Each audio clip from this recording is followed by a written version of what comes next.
Before we jump into this week's episode of Major Pain, I will remind you that I am not a medical professional. Please do not take any medical action based off what you hear on this podcast without first consulting your doctor.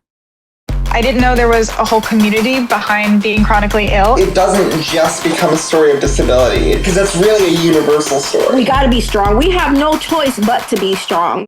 Welcome to the Season 6 premiere of the Major Pain Podcast. I'm your host, Jesse Mercury, and I am absolutely astonished and so grateful that we are here kicking off our 6th year of the show. As we like to do on Major Pain, on our season premieres, we'll be catching up with previous guests of the podcast, and we have such a special treat for you today. We'll be hearing from our previous guests, Danni, Courtney, Joan, and Kaitlyn.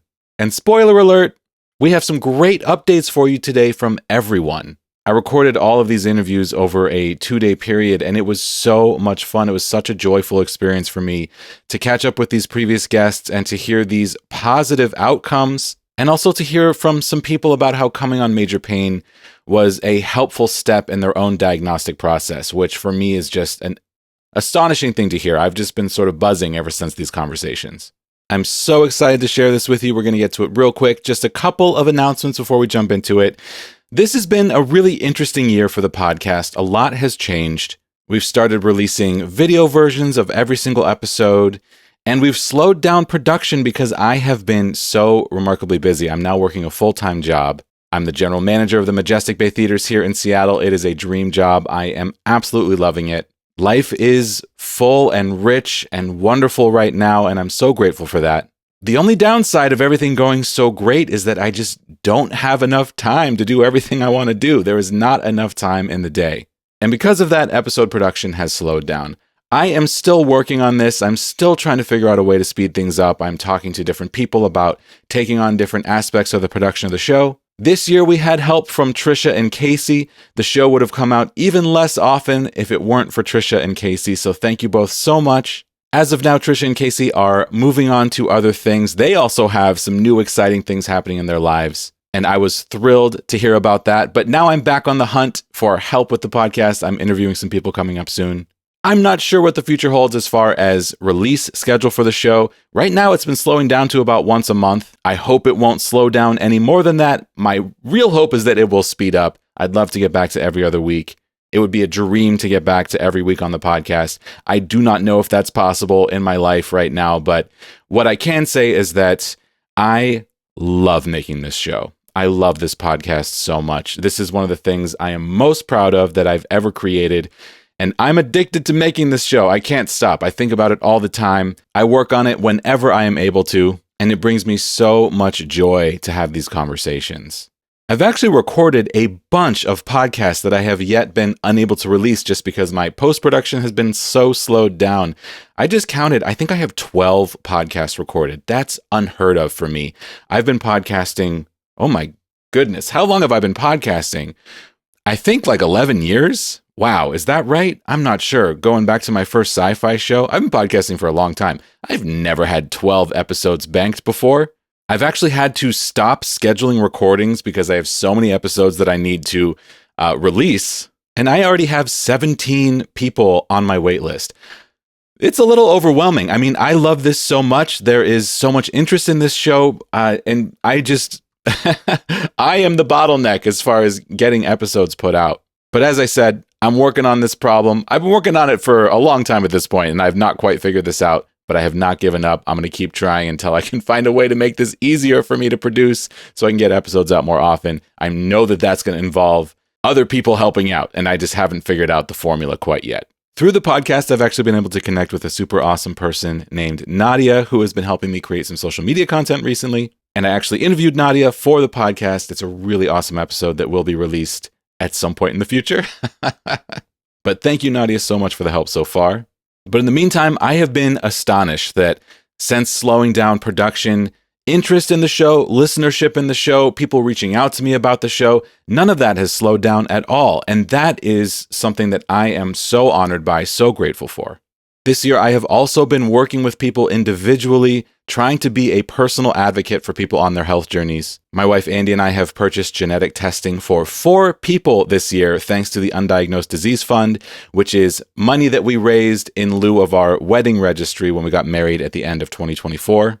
I also got to meet and hang out with one of our previous podcast guests, Aaliyah, when she came to Seattle to meet with one of my doctors. It's been really rewarding for me to be talking to some people outside of the podcast and to be trying to help them in their journeys in whatever way I can. Obviously, I'm not a medical professional, but thanks to the generosity of my community, we were able to help out a few different people in a few different ways. And that is another thing that I have been so grateful for this year. And of course, my health has been awesome. I can't even believe that I'm saying this, but I am just getting more and more stable all the time in my MCAS journey. Having this diagnosis, having medication, and finally being able to treat the thing that has been ailing me my entire life is incredible. So, wow, it's been a great year. And one last thing I will never cease to be excited about is you, the listeners of Major Pain. Thank you so much for making this project so incredibly rewarding. It is thanks to you that we are now kicking off a 6th year of this show, building community around chronic illness and disability, health challenges that are often experienced in isolation. Every single episode of this show is a resource for someone else going through something similar. Creating this podcast was instrumental in me getting my own diagnosis, and as you'll hear today, there are other people who have been diagnosed in part because of the conversations that we're having here on this podcast. I get chills even saying that out loud. I still can't believe it. So let's jump into our amazing episode, season 6 premiere, catching up with previous guests of Major Pain.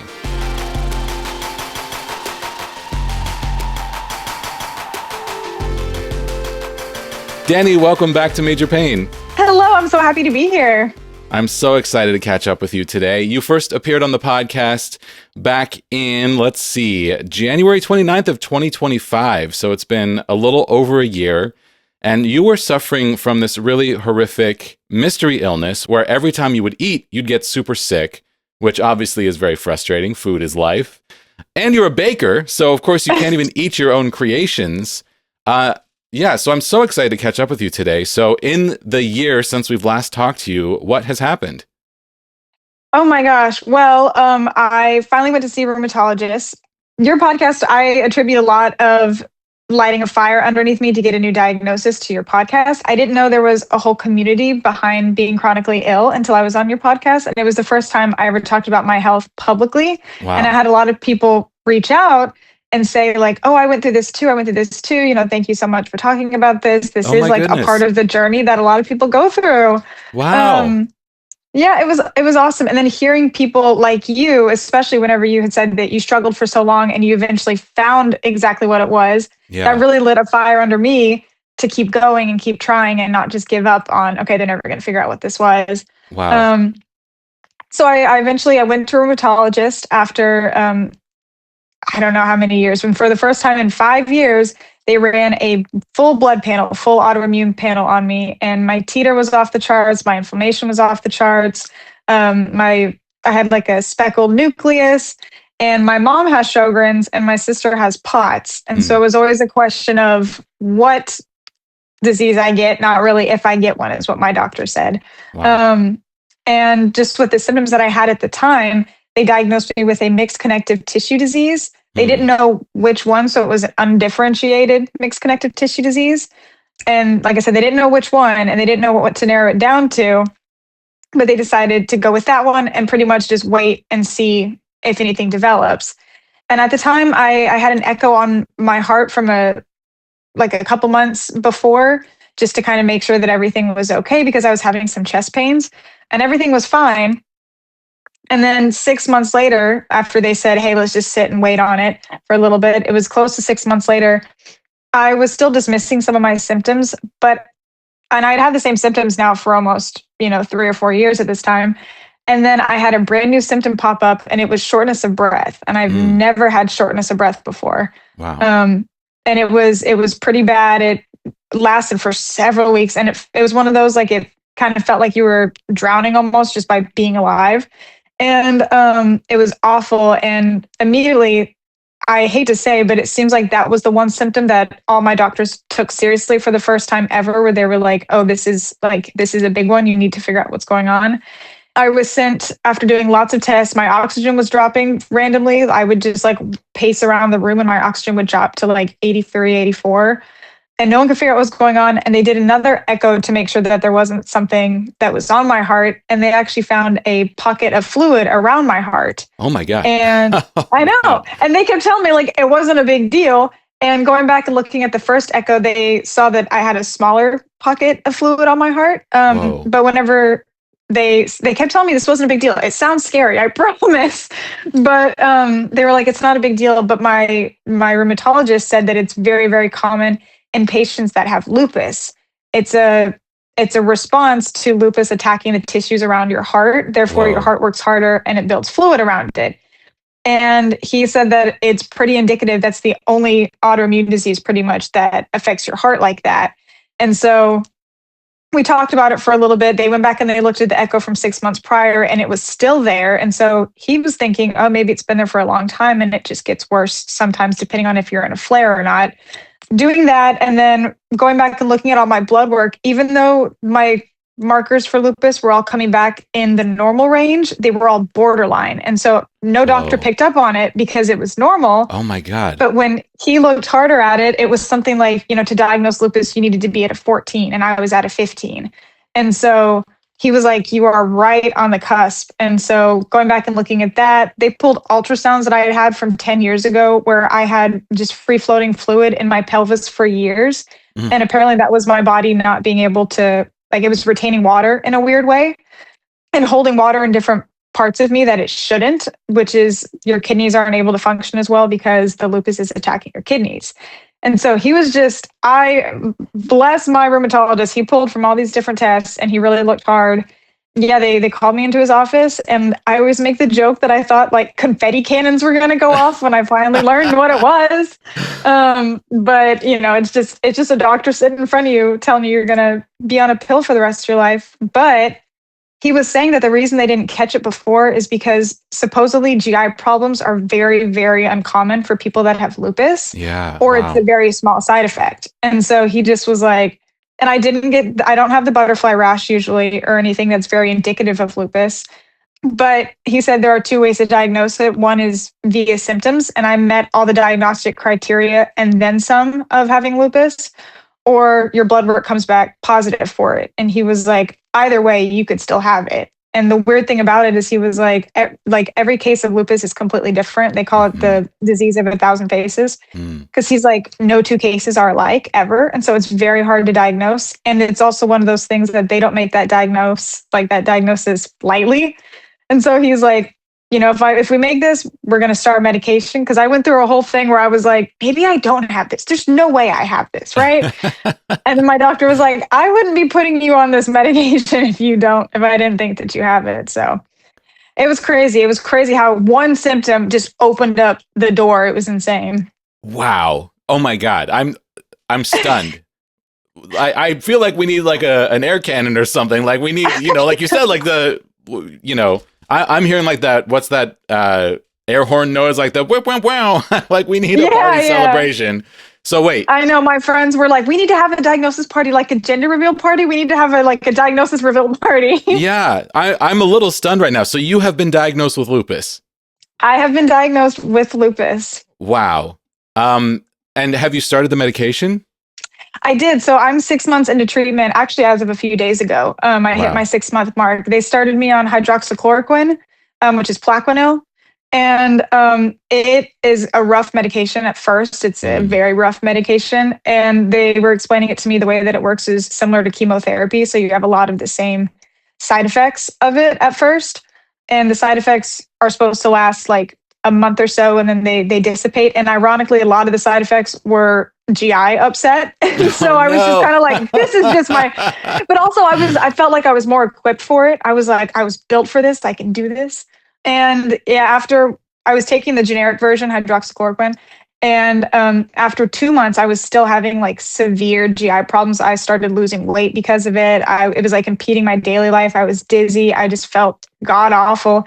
And it turns out I was allergic to the generic version. because of the binders or something in it. And so Whoa. they switched me to name brand Plaquenil, which I have tolerated a lot better. The only thing about the medication is I was told it'll start working a little bit 4 months in, a little bit more 6 months in, and then by a year, that's when you hit the full effect. And so he Wow. was like, it might take a year for it to work. And I feel like I had a little bit where I was, the side effects of starting it were done. And then there was like a lull, and now I was just kind of waiting for it to kick in. And it's weird because I thought it would be like a night and day difference, but I think everyone around me is telling me that they can tell a difference. I have a lot more energy. I'm finding myself, surprisingly, I'm not sleeping as much at night, which I didn't even think about, but I used to sleep like 9 and 10 hours because I needed that sleep, and I would still wake up and I'd still be tired. And now I'm sleeping the normal 7 or 8, and I'm able to wake up and have a full day. Wow. So it's just like little things here and there. I'm looking forward to maybe a year when it fully kicks in. Yeah.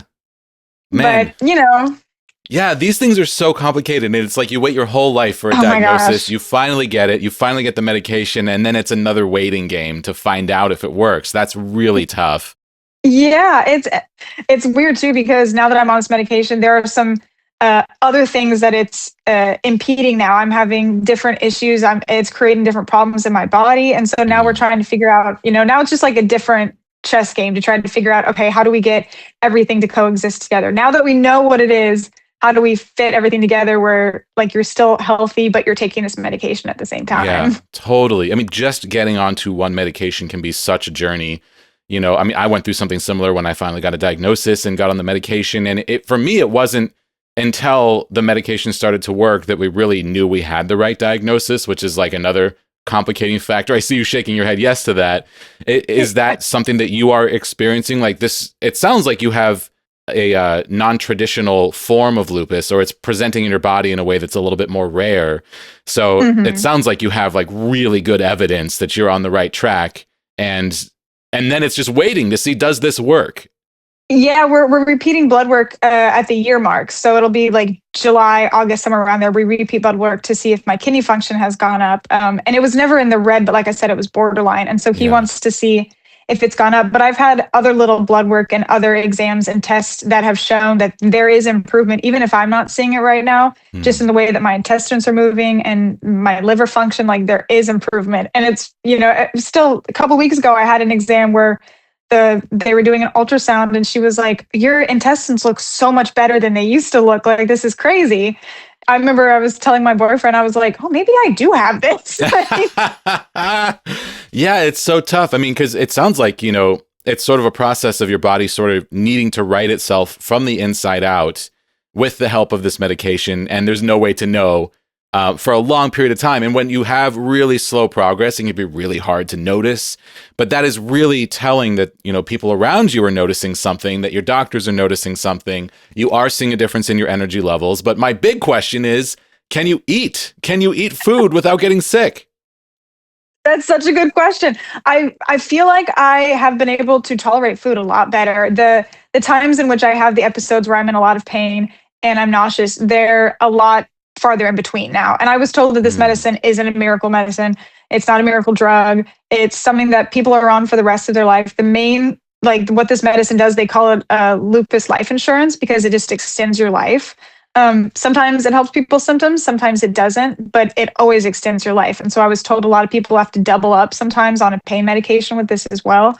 And so, like I said, the flares is what I've now learned that they are. And I was just in a long one for a long period of time, but the flares are a lot, there's a lot more time in between them, if that makes sense. And they're not as severe. Like today, I've had a very stressful day. And so I've actually been in pain today, but I haven't been in pain in a week or so. Yeah. But it's weird, all of a sudden you don't notice it. I don't wake up and I'm like, oh, I'm not in pain anymore. It'll be 3 days in. And my mom will say something about it and be like, when's the last time that, your knees hurt? And I was like, oh yeah, I guess that was a few days ago. Yes, totally. I totally relate to this because when you're in pain every day, it's all you can think about. When you're out of pain, it's just out of your mind because being out of pain is normal. It's normal. Oh, that's so true. I didn't think about that because I was always like, I'm going to wake up and be like, a pain-free day. Let's go do things. Yeah, I didn't even think about that. You're right. Like, this is just a normal person I eat something and I'm like, oh, I'm not sick after. It doesn't even cross my mind. Yeah, that's not how it's not how our brains are wired. Our brains are not wired for gratitude. I really believe this. And That's crazy. It's something that I've been like working on in therapy for years since getting a diagnosis is a gratitude practice, which has really kind of changed my life in the last few years of like really trying to be conscious and present and in the moment and recognize what I'm grateful for. And it really changed. I feel like it's sort of rewiring my brain over time because there's so much fear when you have a chronic illness and you get a diagnosis and you get on medication. There are so many unknowns. And I had so much uncertainty over my diagnosis at first, even though it's like, yeah, this really seems right. But my blood work didn't show it. We went off of a clinical diagnosis. And it can be hard to need an answer so badly and then finally get one from a doctor who's like, probably. Yeah. Pretty sure. Exactly. Not, exactly. Who knows? Probably this. And your entire personhood is changed by this one word, lupus. Like you now are someone who has lupus. And it's such a big deal to start to integrate that into who you are. But then to have any uncertainty at all is so destabilizing. It's like, yeah, I think I have lupus, but here's this entire story about why we think I have it. It's a lot. It's a lot to process. Yeah, I totally relate to that too, because my blood work specifically for the lupus marker always came back negative no matter what. And so my doctor was like, sometimes the blood work takes a while to pop up. Sometimes it doesn't show up at all. There are people that have it and don't feel any symptoms. So they were just like, we think that's what this is. And it's crazy because now I've been doing research about it and learning more about it because that's what you do. All of a sudden you hear this word and you're like, let me Google every single thing I've ever heard about it. And it's crazy. It's just one of those things that it affects like every single part of your body in a different way. And in doing the research, though, there was a lot of it that I was reading. We have this like lupus encyclopedia, and it's a huge, huge, thick book. And I was reading it, and it's reading, like your entire life, where you're like, oh, I did have these problems in my childhood. Like, whoa, maybe I do have it, but there's still, and my therapist and I are best friends, especially through all this, because I went through I thought I was going to be super excited with the diagnosis, and I went through kind of a depressive episode about it. And we went through the gratitude thing too, because especially at the beginning when I was taking the medicine and it was making me so miserable and so sick, I was so mad that I had to take this medication for this disease that I didn't ask for. Yeah. And I was just so livid all the time. And she's really helped me to like channel that anger that I had in taking this medication toward the disease itself and being like, no, I'm going to take this medicine so that the disease doesn't win, if that makes sense. And so we're working on a lot of gratitude too. It's a really important thing, but you're right. I don't think our brains are wired for it because we have to continually look for it. But the more that we look for it, the more that you see it. It's easier. Yeah. It gets easier. Pain is an alarm signal, and alarms don't go off when everything's fine. Your brain is not wired to send you an alert that you're not in pain. It's only wired to send you an alert that you are. So yeah, having those moments where like, oh, I think I'm not in pain right now. It takes you by surprise. It's so interesting to hear that you went through a depressive phase after getting this diagnosis. That also very much makes sense to me. It's like we finally have an answer, but it's such a hard answer. Like lupus, who wants lupus? Like that's no fun. You don't want to have lupus. I know, it sounds scary when you say it out loud. Yeah, totally. But it's also like, it's so complicated because it's great news. It is great news to finally have an answer and to finally have a treatment plan and to be moving in a direction where you'll be able to eat and have less pain and have fewer flares and be able to be more awake throughout the day. Like these are wonderful, incredible things. Yes. But also you have a disease you have to live with for the rest of your life. And that's terrible. It's both. Yeah. The weird thing, and I don't know why, but it was whenever he said like, okay, you're going to be on this medication, I'm like, oh, cool. So just for a couple of years. And he was like, no, the rest of your life, like this is a daily pill.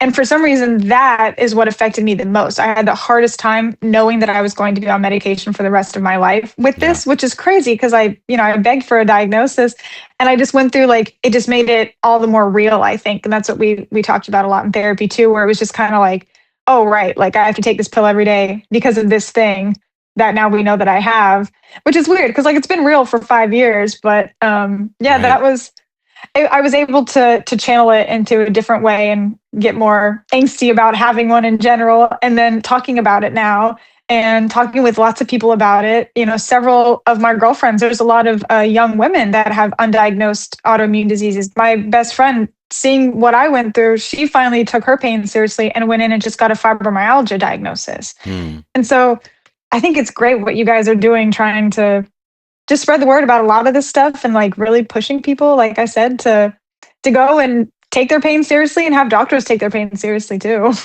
Wow. Yeah. Thank you so much. And I'm just so thrilled and beyond honored to hear that our conversation might have had any impact at all on your search for a diagnosis.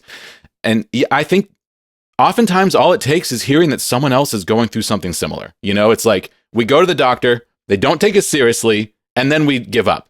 And I went through that so many times. And then to find out, it's like, oh, that's what everyone is experiencing.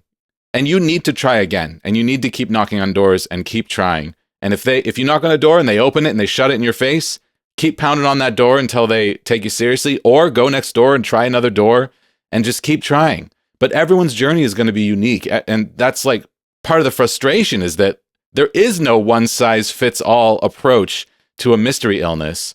And we just have to fight. And I think the one size fits all thing is, you have to be your own advocate and you have to fight for yourself. And I am just beyond thrilled to hear that you have opened this new door. And I'm very upset that you have to live with lupus. Like, that's terrible. But like you said, it was already there. It was already there. Yeah. You already have it. If you already have the disease, the best you can do is learn how to live with it in the best way possible. And that's what you're now trying to do, which is like the only thing to do.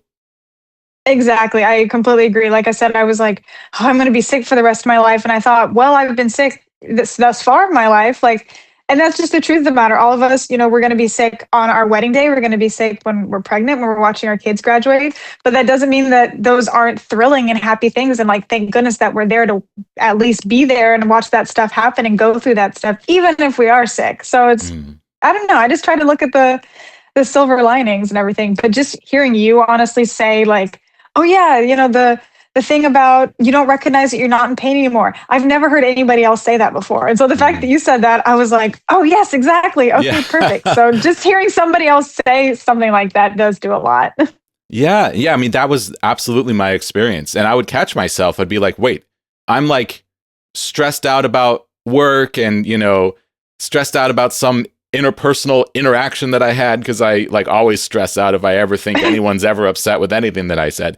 I'm like, oh man, I'm frustrated because I'm tired from like doing this workout. And then I pinch myself and I'm like, I was on the couch for the entirety of my 30s, so sick that I couldn't move. I couldn't get out of the house. I couldn't work. I couldn't exercise.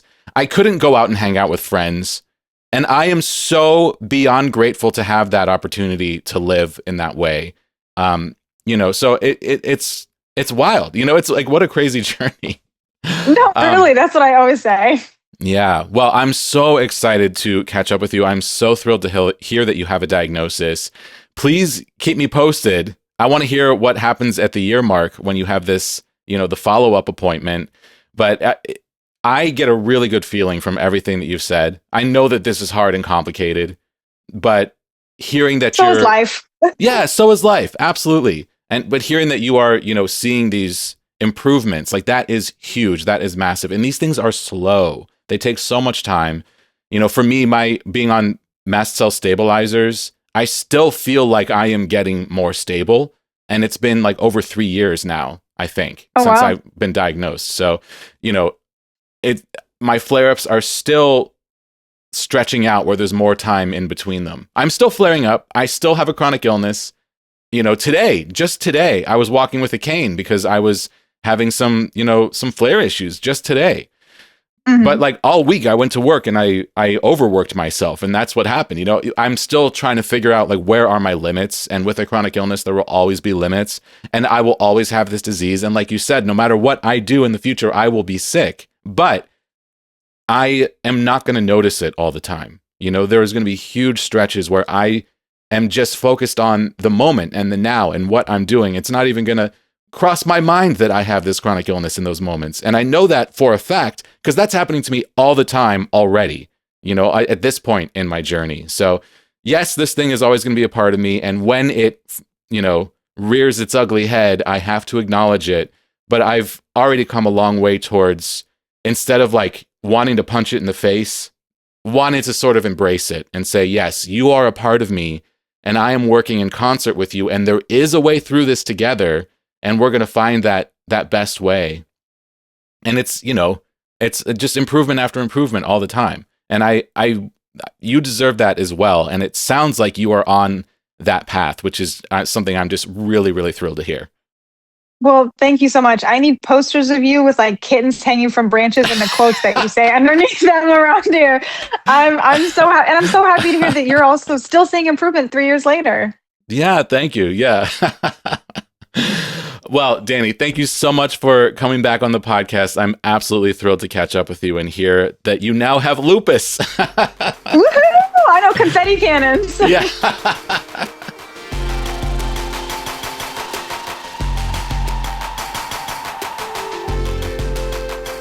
Courtney, welcome back to Major Pain.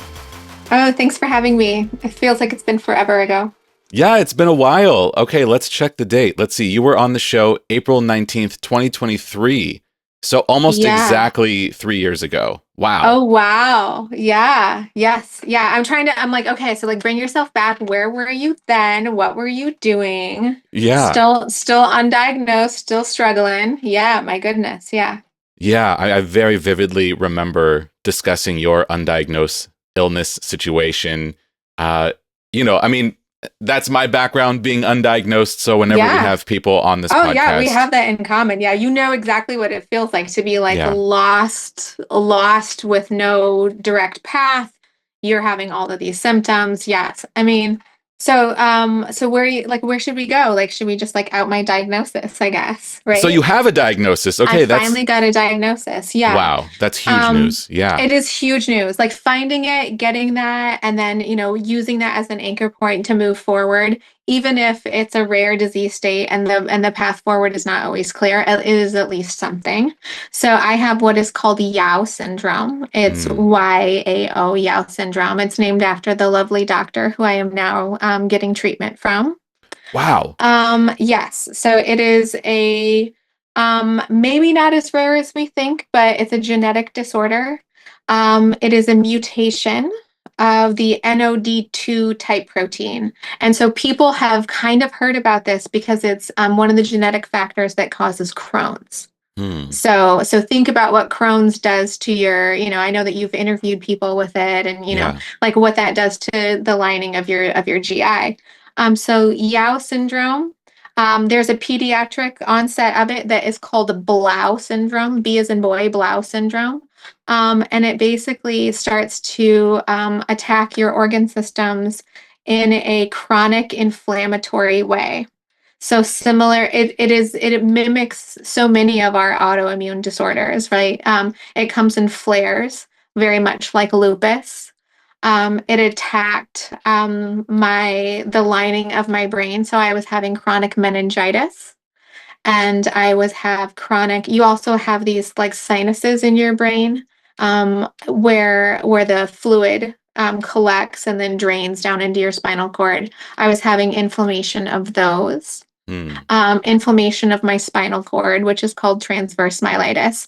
And that had shown up in my CT where they could see these little lesions. And it wasn't MS. They weren't really sure.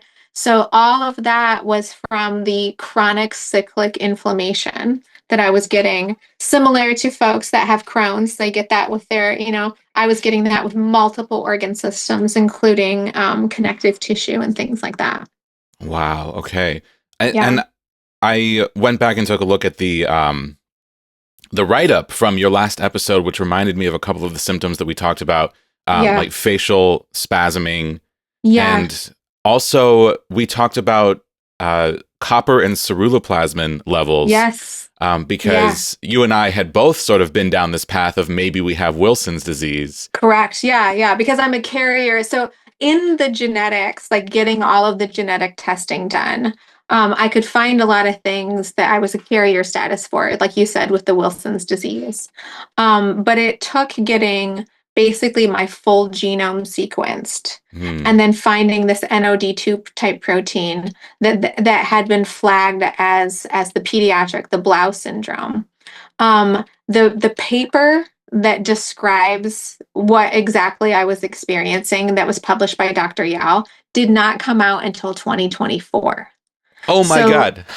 That's like right after so we talked. exactly. So there was no way Uh-huh. through medical science that I would have gotten diagnosed or believed, really, Yeah. because the paper literally had not dropped yet.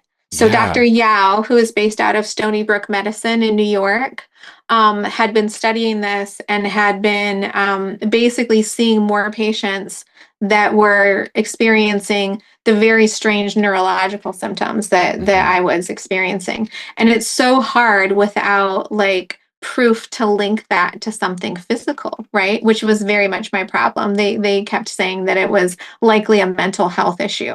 Right. Yeah. Meanwhile, if you don't address the root cause of something, there's no way that you're going to, come out of this. And it just got worse and worse and worse, even after I spoke with you, to the point that my chronic meningitis, my chronic inflammation of the lining of my brain I was not like a functioning person at that point. I could not keep anchored in space and time. I was often disoriented. Encephalopathy, inflammatory encephalopathy is like another way that they just describe the symptom, especially when they don't know what the cause is. So I got that genetic testing done, and there's a lovely scientist, Dr. Ruth Napier, that had been doing education about this disease state specifically. And I, again, have the privilege of being a clinician myself, like having gone, like working as a pharmacist in the ER. I found her actually through what would be continuing education credits for providers. Like this would be information that was being taught to doctors, pharmacists, different things like that. And she was giving it was on YouTube where she was talking about this disease state that she's studying, that she's starting to try to get more information out there, and it was for rheumatologists. And I was like, that is me. That is me. And so I messaged her directly over Instagram. And I said, here's my genetic information as well as I can provide it for you. This is what I believe that I am seeing in myself. And I had applied to the Mayo Clinic several times during my attempted diagnosis. But remember, this was also like during COVID, right? So many opportunities for healthcare were really shut down because they were focusing on so many other things, right? Like I was not considered that level of emergency that I was accepted by their department, because rheumatology would look at it and think not really us. And, then neurology or another, like multiple departments could all kind of say, oh, that doesn't really sound like us. So she worked directly with the rheumatologist at the Mayo Clinic that had also been studying this. And I basically got in through the back door. That she contacted her colleague directly and said, this is one of those patients that we're both studying. We think that you should get her in there. And again, I already was turned down to the Mayo Clinic. There's no way that I would have gotten in without that ability to read my own labs and get a hold of people like that would not ordinarily be available to a lay patient. So it was so just, I could not believe the struggles that I was facing. And even then, that was still in 2023 into 2024. And I did not see Dr. Yao until 2025 because like this disease state, like I said, the paper just dropped in 2024. So we a lot of times don't know what we're facing, like what I am going to expect for the future or how these treatments should go. Like his study was like one of the first, right? So I am very happy to benefit from his knowledge. And so I've started on a couple of medications that have greatly improved my symptoms. Wow. Like in ways that like I would not be sitting here speaking with you had I not started on these medications. There's no way. The way that my brain was functioning, the way that my body was malfunctioning, like that chronic inflammation unchecked was untreated, unchecked, was just debilitating me to the city where I was like a bedbound non-person. Yeah. And you and I have, we've kept in touch a little bit since Yeah. you were on the podcast. Yes. And I remember you mentioning Yau's disease years ago to me and saying, I think it was after we recorded. It must have been, because if this paper came out in 2024, but it was like shortly after we recorded, you had messaged me and said, hey, I'm on this like path, and maybe this is a diagnostic path. Is it. Yeah. And we've, over the years since then, it's sort of been like I'm pursuing this. I'm not sure. And I'm just like thrilled to hear you say, we now have this answer. Yes. Like that's really powerful. It is so powerful. Yes, absolutely. Because the thing is that without an expert in this field, I'm so glad that you reminded me of this, because it wasn't cut and dried. I attempted to get a solid diagnosis from like local providers, and they would always put in suspected or considered, because like they felt unequipped to even make that diagnosis, because the disease state is not something that they have ever seen or treated or are the expert on. Yeah. So that was what basically forced me, for lack of a better word. I mean, not that I'm not extremely grateful to see him, but like I had to go see Dr. Yao, in like the man that has described and is basically the end all be all for this disease state, because no one else is willing to take that leap and say, yes, it is that. Because I mean, it's so rare that the one other, physician that would have seen a Yao syndrome patient would say things like, well, I didn't see those symptoms in them, so I can't guarantee that this is, the meningitis and the transverse myelitis, like those were previously, like Dr. Yao was so sure that was what was happening to people, that when I saw him, he was delighted, because he was all like, you are one more data point for me. Like, I am sure that this is what is causing. I need to find a population big enough to prove it. I'm thankful that I found you. And I'm like, oh, great. Wow. I am thankful that I found you. Wild. Right? Yeah. So like getting that diagnosis nailed down by anyone else besides Dr. Yao, I think is challenging. There's just a lack of expertise. And that's also just because there's a lack of patience. Yeah. And, you and I share something new in common, which is that when we started looking for a diagnosis, it didn't exist because the paper hadn't been published yet. Right. Like for me, for mast cell activation. Right. Yeah. I think that it was like 2006 or 2008. And I had been looking since I was in second grade, because my disease had been manifesting on and off throughout my life. So the first time I went through like a huge diagnostic process, which would have been, we did a little bit in second grade, but it was really when I was in high school that we're like, something is wrong. It did, like the answer didn't exist. It was not out there for public consumption. Right. Even your healthcare providers. It's not that you weren't trying, and it's not like you weren't getting care, but like medical science had not caught up with an explanation for what was happening to you yet. And just like you, I was also told that it was a mental health problem. So this is so frustrating. Right? And I mean, I just want to drive this home, because I've heard this from so many people over the years of this podcast. And this is the second recording for this episode today. I just recorded with Danni yesterday, and she had a very similar story as well. And she now has a new diagnosis of lupus, actually, which is interesting to hear you say that Yao disease. Is it Yao's or Yao? It's Yao. Yeah. Yao disease. Okay. Yeah. No apostrophe S. No, and a lot of times they'll call it Yao syndrome as well. Yao syndrome. If you see if you see it like the shortened, there's so many acronyms out there, right? There's a YS that is for a different type of Yoshida's sarcoma, I believe. So you don't ever see it as YS. It's always like his whole name, like of YAO and then syndrome. Yao so it's syndrome. Like yeah. What's so interesting to hear that there's a lot of overlap with lupus, and there's already overlap in your story with what we just heard from Danni. And I'm just like thrilled to hear from both of you.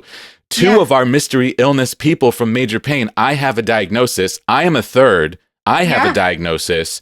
So if you are struggling out there I and was you gonna say, cannot it's figure this coming. out, keep Don't looking. give up. Keep Yes, looking. exactly. Yeah. Don't give up. Don't doubt yourself. Don't give up. Find a support group. Like like when I say, "Oh, I found my scientist over Instagram." I mean, that's they're out there. Like, you know, like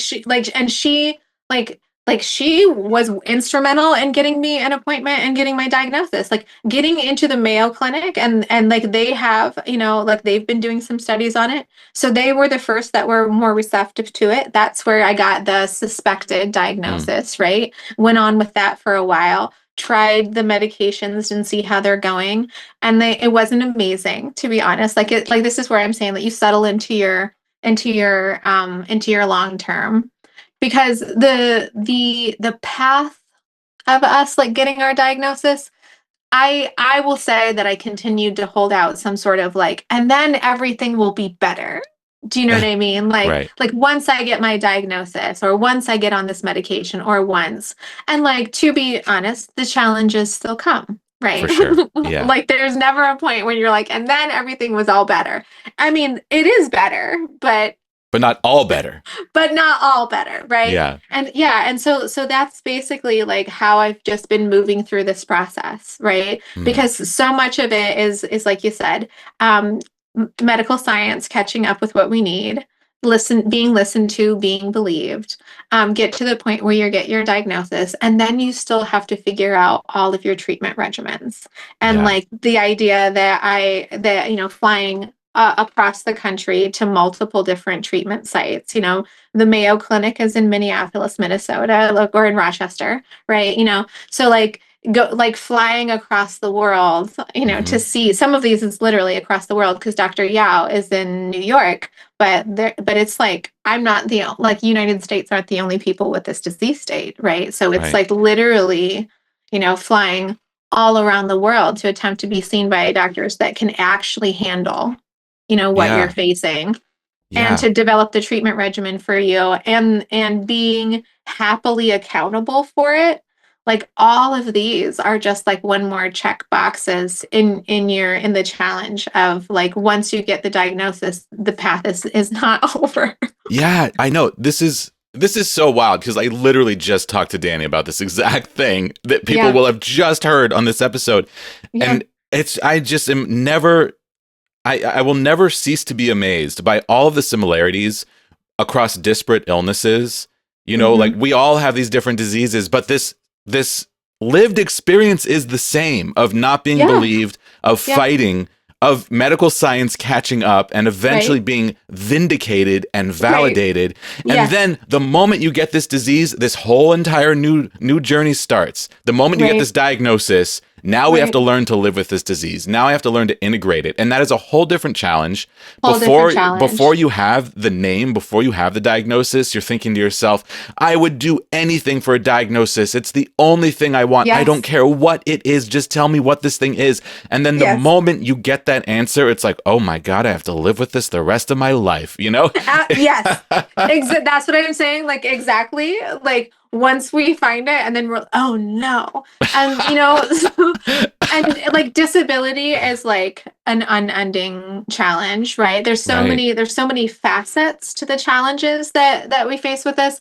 So, my private disability case. So I, you know, paid for private long-term care disability, paid my premiums for like all of the years that I was employed. But because of the mental health aspect, where they were questioning what was causing my disease state, they have a caveat in there that if it's a mental health issue, then you don't get the same support as you do if it's a physical health issue, which I think is wild to begin It's with. wild. It's so backwards. But the idea that I had to attempt to prove that I was not having a mental illness, that all of my symptoms were from a physical cause without a diagnosis, was basically not possible. So I took it all the way to court. The window of discovery closed in 2023. So that paper that eventually came out that gave the vindication that you're talking about was not admissible in court. Oh no. Right. And so basically the timeline of everything was so wild because it's like just the way that it is. So window of discovery closed in 2023. My actual trial got delayed all the way until May of the next year. It wasn't a full year, but so I had basically in between like the window of discovery closing, got my diagnosis, a paper dropped, fully vindicated, and then the court sided with the insurance company like Oh, the very next month. oh my And God. so like my timeline looks so crazy because it'll be like definitely not mentally ill, definitely from physical cause, but then the court said 1 month later, yes, it is from mental. So everything's like strangely out of order. And so I just literally lost that case. Mm, And there's nothing that can be done. There's nothing, does not matter how correct I am shown to be now. right. That, like the window of discovery closed, the trial's done, there is no further appeals. And so I just do not get that support, that financial support.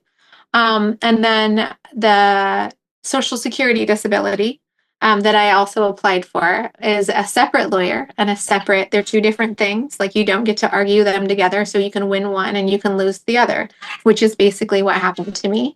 Mm, I got all the way through and was denied disability several times. Again, I had no diagnosis. I had no single doctor. I mean, although they were all willing to say, yes, she's very symptomatic and very disabled, no one was taking on my care, right? And that always impacts your disability cases. You have no one in your corner, you have no one to write progress notes that support what you need to be seen and how you need to be seen. It's so very challenging. So then I was supposed to have my case, but then the whole government shutdown and the doging of everything mm. began. So my Social Security case got canceled because the judge was no longer employed. So that was supposed to have been April of last year. And then I finally got rescheduled in November of last year. Like, so April to November, I had to just wait because that's just what happens when the government shuts down in the way that it does. And so I finally got my case heard, and that was after the paper was able to be submitted, and after I had Dr. Yao like progress notes stating, yes, indeed, this is chronic meningitis. I then was able to get disability. So like Wow. just like that, right? Like it's like you need that last piece. You need someone in your corner, you need, a diagnosis. So many of these things are so challenging. Without a lawyer, I don't see how any person would navigate the system and all of the requirements that it takes. Right. So basically all of this has been going on. I just got my first payment in March of this year. Uh, did you get back pay? So I did. Yeah. So I was Yes. able to get the back pay because that's the thing. Like the longer that time goes on, Right. the less inclined they are to approve your original disability date. And so there was a lot of going back and forth about that because of how long it took everything to go Mm, with a combination of COVID and a combination of like just like having to get to these different places and then having all of my um everything was just delayed. Like I can't help yeah. that the government is shut down, right? Right. Right. Yeah, and So this also all of aligns with my that. experience. Like I Yeah. got a disability lawyer, won my case, got back pay, and disability lawyers are free most of the time. They get paid when they win your case. At least What I was going that's to mine. say, absolutely yes. What I was going to say is that absolutely, like the idea that if I ever want to give advice, to people that are, because you get asked, right? Like what was your journey? What did it look like for you? Like the first thing that I would say is that for Social Security, immediately get a lawyer. Yeah. Like the amount of paperwork and how it gets processed. And in the very beginning, when I was trying to handle it myself, I was also suffering from brain inflammation. So the idea Right. that I am with it enough to keep track of all of the time limits that they put on you that then kind of don't apply to them because they're like the big government, right? So if you can't get in for an appointment, that's just tough.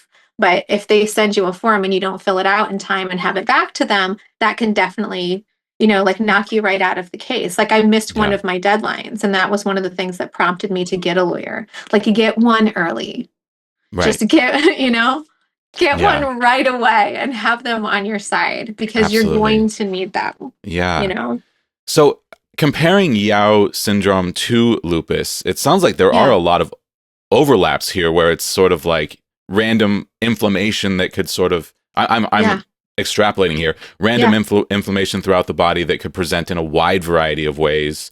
Is that Absolutely. accurate? Okay. Yeah, And like that's one of the main yeah. differences, it sounds like, is that Yao syndrome has this genetic component, and to my knowledge, lupus does not. Although I'm not a doctor, I'm not sure. I bet you anything, the more and more that they start figuring out these things, they'll find Right. more and more correlations where we didn't really know that it exists. Sure. But yes, you're exactly right. Like up into the rash that one gets on one's face Yeah, the during butterfly lupus, rash. like during a flare. My whole face would flare out like that. And that was actually one of the things that Dr. Yao, when I showed up to him, he obviously had like students and other people because they're trying to like, present this information. And he brought photographs of me over and was like shoving it in everyone's face immediately, saying things like, you would assume that this was lupus, right? You would assume that this was lupus, right? Because like some of them are so similar. And the fact that it comes in flares and there's so many things about it. Yeah. Yeah, and again, it makes it so hard to get a diagnosis when so many of these diseases, the symptoms overlap to the point that they're almost indistinguishable. Indistinguishable, exactly. Yeah. And I got treated by the MS clinic for quite a while, because the spatial spasm and different things like that. The idea that my cranial nerves were swelling because of the inflammation, and then it's like your skull is a hard bony thing that it has to go through. So if it swells at all, it's going to get squeezed by just fitting through your skull. And so the idea that those were all getting compressed and causing my face to spasm, it also definitely has interrupted the transmission from my ocular nerve. So I had partial blindness in my right eye for quite a long time, and then that resolved. But I definitely have a processing. I have like now my eye is like a little bit more congenitively slow. Like I was born with like what they call a lazy eye. But that has gotten incrementally worse, like after every flare that I have. And my eyeball just kind of like shuts down every so often. And I only can see out of my left eye. Like it basically is like, okay, camera is off because the brain can't process these images in the same way, like seeing two different images and trying to bring it all back together. All of those things combined up to like look more like MS. And so I got plopped into the MS clinic for a while. The lesions in my spine never progressed to my brain, but the blindness was, all of that. And so they were doing their best for a while too.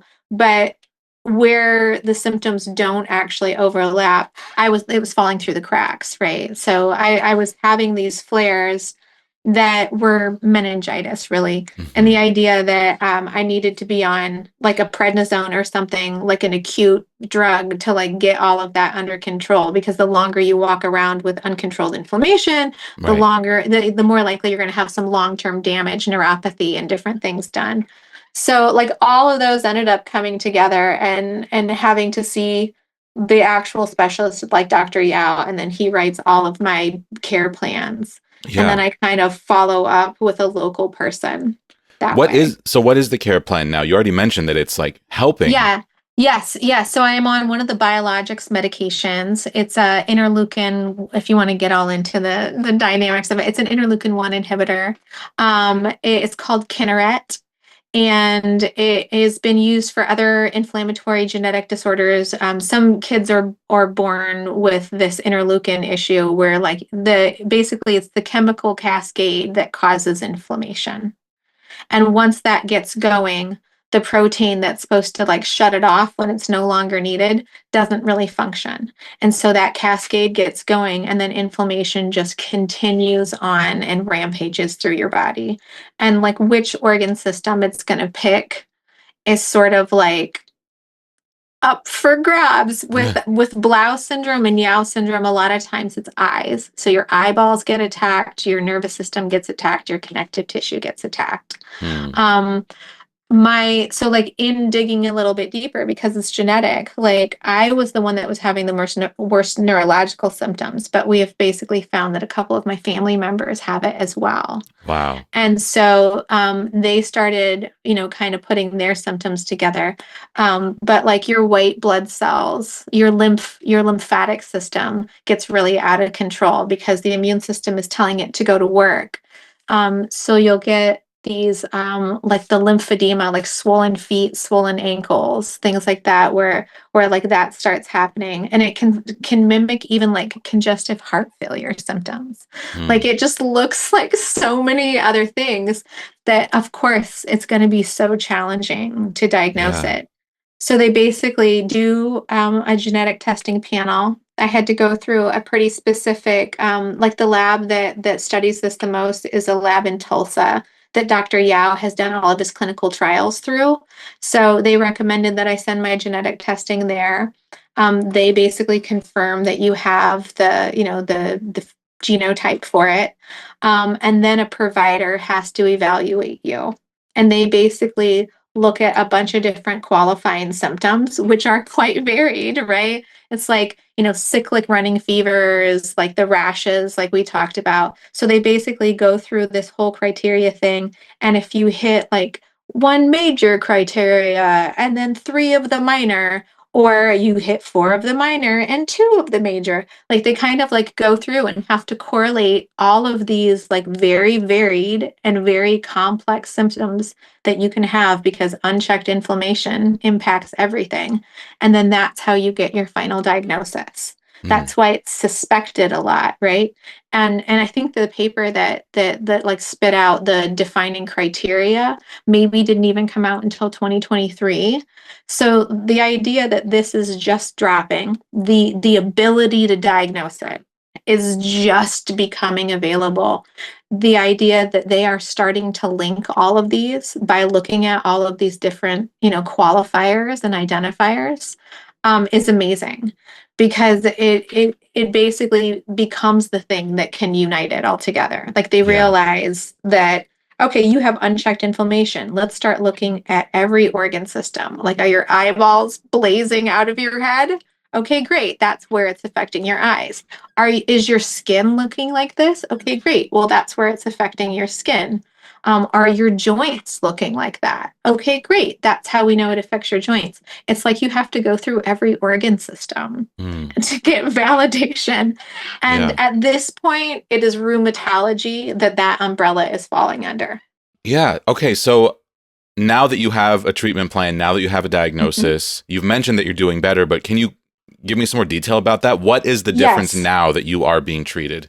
Yeah, so I started on that biologic, and it took, I would say, months to kick in before Hmm. you were actually seeing a decrease in symptoms. And so it wasn't like all of a sudden I woke up and it was amazing. It was basically like over a 3-month period, I noticed that those crazy debilitating symptoms where I was actually not myself, those were going away. We were calling those episodes, we were calling them seizures. We didn't really know what to call them because we weren't really sure what the cause was. And now we understand that the causes could be multivariate. So I'm going to stop calling them seizures. And I normally call them like events or incidents because whatever is happening to me, maybe a drop in intracranial pressure because I was having cerebral spinal fluid leaking out of my nose.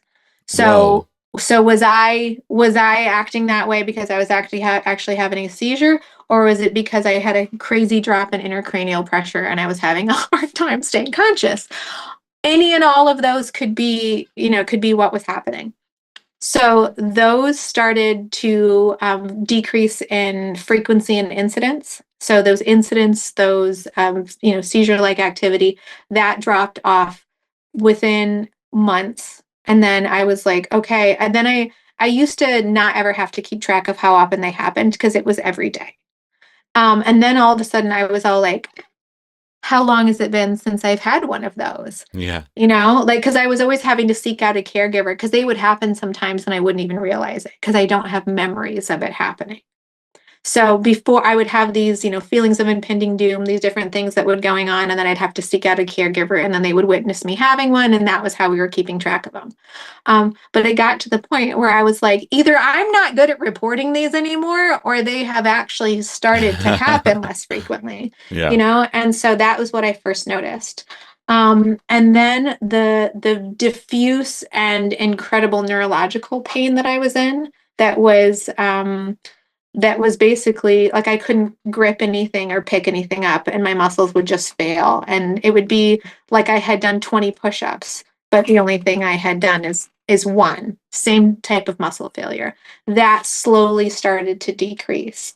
And I started to notice increased stamina. And I like the idea that I could pick up a pan and move it from one counter to the other and then actually pick it back up again. I remember being so excited about that. That I was all like, oh, I can still hold this pan. Like, what's happening? Like, so my strength slowly started to come back. But I was still having the same flare schedule, shall we say. Like I was still every 2 or 3 weeks getting knocked out by something that I could not explain and didn't know.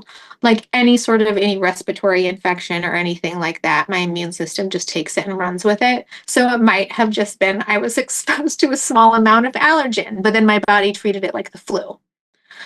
So like that kept happening and is still happening now. But it basically like dialed everything down about 60%. Which is huge, right? Yeah. So like the idea that like you start to like tack on the things like because you get down to to the point where you're not doing any of your daily activities, right? Like you are essentially bedbound, and the idea that you can get out and put yourself into a bath, but certainly not a shower, is where your baseline is. And suddenly I was like, I can cook for myself today, like I can pick where I'm going and what I'm doing and might even make it to the grocery store and back. Like the idea that you start becoming so much more like self-sustaining, and you can look ahead and plan for the week, and maybe on a good day do like meal planning for more than one day. And like you just start to pick up momentum. And that's what I mean about like I'm on this medication, I'm doing as well as I can with it. We're going to add a second medication, which is what we ended up doing. And now the second medication, hydroxychloroquine, is added on. It's an oral medication. And I've been so on funny. that. Danni was just talking about taking that too. Yes. Yeah. Yeah. It's an immune modulator. It's safe to add on with more than one medication. The idea that it's going to tank out my immune system completely and make me subject to a whole bunch of, opportunistic infections is less likely with that one. So it's like, you just start building your care plan, like the safest and best way you can. And then you start rebuilding your life from the bottom up. Yeah. And that's amazing. basically right where I found myself. Incredible. Courtney, it's been so amazing catching up with you. I am absolutely thrilled to hear that you have a diagnosis. And I'm honestly a little blown away that you have Yao syndrome and you're seeing Dr. Yao. Like, this is a great reminder, that's what I'm keep saying. Keep looking. They're out there. Now with the advent of AI, things are going to move maybe even faster as far as uncovering, new areas of the human genome and linking them with disease. And just the medical research is going to speed up a little bit now. And it's already going so fast. It's already incredible. Like we are living in this amazing moment in human history where all of these new diseases are being uncovered. You and I are direct beneficiaries of this incredible advancement in human science. And here we are improving. And you talk about the slow improvement that you've experienced. That's going to keep happening. You're just at this point in your journey, you're finally getting what your body needs to bring this inflammation under control. And the sky's the limit as far as what your improvement might be, which is amazing. Oh yeah. I hope to just like you said, like the idea that you can run your symptoms through something that's going to generate a report for you, and then you can find the experts that treat those things. Like that's where I feel like this is going to be like a really unique experience. Like the idea that I was like, Yao syndrome. Huh. let's find him, right? And I was like, wait, he's still practicing?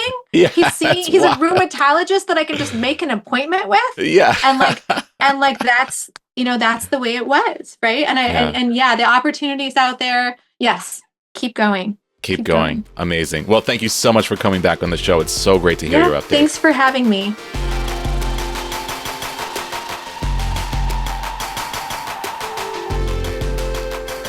Joan, welcome back to the podcast. No, thank you for having me. I'm glad to be back. Glad to be here in general. Yeah, it's great to see you. We actually got to hang out in person a couple months ago at NAMM down in Anaheim, but it's really good to see you again. We were just discussing how we now have the exact same haircut. Yes, we do. we definitely planned this. We totally did. Yes, absolutely. We went to the same barber. Yep. Well, I'm so excited to catch up with you. You've got some big updates since we first talked to you on the podcast. And let's see, I'll pull up your original episode here. You were on the show June 11th, 2025.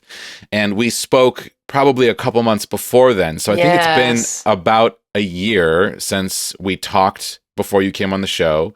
Just remind our listeners, what is your major pain and what were you dealing with before we jump into your updates? Sure. Basically, what my major pain was the fact that I had my acid. I have GERD. So I had Barrett's esophagus, happening. And with all the acid and everything, basically getting up into my esophagus, I also found out that I had what's called absent contractility or dysphagia. So I have like the top swallow, obviously when you eat food, you swallow it. And then from there, it's basically paralyzed. Food just basically kind of falls down, drink water or drink, some fluids with it. And that's pretty much how food was pretty much just falling into my stomach at the time. And regardless of the position where I would sleep at night, I could not, over a span of 4 years, lay flat on a bed. I basically, by the time that before the surgery, which the last time we talked, which was the fundoplication, was supposed to basically help me with curbing that, because at that point I was almost like sleeping, sitting, fully facing up, like sitting up, and acid was still getting to my face. I was starting to lose my voice in some ways. My pitch for singing was starting to go, which I love my voice, you know what I mean? And to not have that was a very scary thing. Part of that, basically, with the acid pretty much being as destructive it is, not only to voice, but also to our sinus cavity, just everything in your face region. So it was a lot going on at that point. Yeah, it was either like nausea, it was either like acid, and I would basically not feel well. Fatigue would be constant, because obviously things aren't working right. Even the position that my stomach was in, because it had a hiatal hernia at the same time, which was sliding up and down. Mm-hmm. So you imagine if you're basically in a position where it's stuck in the up, which is in your diaphragm, the acid is going to have easier access up into your throat. So it was a lot of complicating stuff, and to do things obviously would work, and with the channel, the YouTube channel with animation and everything was kind of the way of distracting myself from everything I was going through daily with having this. We were at the point where when we talked, I think it was around April, and I was talking to you basically about the surgery, and I was apprehensive and pretty much frankly scared shitless about going through the surgery. But it was something that it was kind of at a crossroads of a catch-22. I either needed to do this, or it was at the point where there was no other way. Right. I was only getting worse, and there was no way of going about it to curb it further from that point. I was on 2 proton pump inhibitors, which at that point you really shouldn't be on that much to begin with to try to control it. So yeah, it was seeming to be my only option. And the type of fundoplication that I had to do, which is different than typical Nissen that people have, is the toupee variety, because my esophagus doesn't, it doesn't have contraction. So they had to partially wrap it so that food could still kind of just pass through as the weight of it over time. Okay, So these words are wild. yeah, I know. Fun. It's Did you say the toupee variety of yeah, it's spelled funduplication? exactly. It's like Toupet. So I'm figuring it's toupee, I guess. Yeah. Is pretty much what I It seems French. It does. I mean, it's the stitching work. I pretty much kind of could have been a French braid, I guess, in my stomach, or a balloon animal was what it kind of looks like now. Whoa. Okay, and what is this surgery? Like, what are they doing? I mean, I remember vividly you saying that if you went to space, you would die because the only thing that is Gravity. pulling your food into your stomach is gravity. Like in a normal esophagus, there will be contractions that will sort of Move it push down. that food down, and that's not happening for you because of this paralyzation of your esophagus. So, I mean, what is the surgery? What can we do about that? As far as the surgery goes, again, like it is the hope that it helps. It's more of an acid management. It doesn't fix my esophagus. I mean, there is kind of some studies that would say that with the acid not attacking the region, of my esophagus, maybe something may come back, but as far as they know, it still stays absent. But there is still some studies ongoing about that. But the surgery itself is basically taking the upper horn of your stomach and wrapping that around your esophagus and creating kind of like a pseudo sphincter again, because with the hiatal hernia, the sphincter is no longer there. So it was a super highway of acid. It was a stomach that didn't close. Okay. So you're giving the acid a Visual. place to get stuck, basically, instead of just running back up into your throat. Wow. Yeah. So there's nothing we can do about this, paralyzation of your esophagus, but the only thing you can do is try to manage the acid. Okay. Wow. We've talked about this so many times, and I finally just understood what was happening. Okay. And I know you were scared. I mean, we were talking before going into surgery. Yeah. Can you talk me through the day of the surgery? How did things go? Ooh, okay, yeah. So my fear was kind of justified. Oh no! Going through the surgery. It was June 2nd, because again, we're talking again at the beginning of April.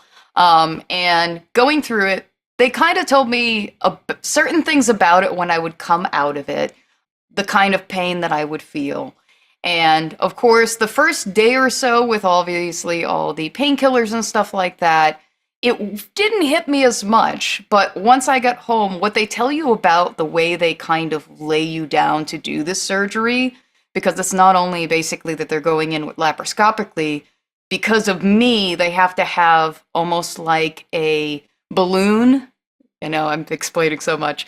A balloon that goes down my esophagus to kind of open it enough and then to close. So basically, I don't get closed all the way, so that when food and water passes, it's wide enough that it does, and not too tight when he's tying it, so that food and water doesn't go through. So it's a very delicate surgery. But the thing is, afterwards, and other hiatal hernia kind of repair fundoplication experience that it's called the Cape of Pain.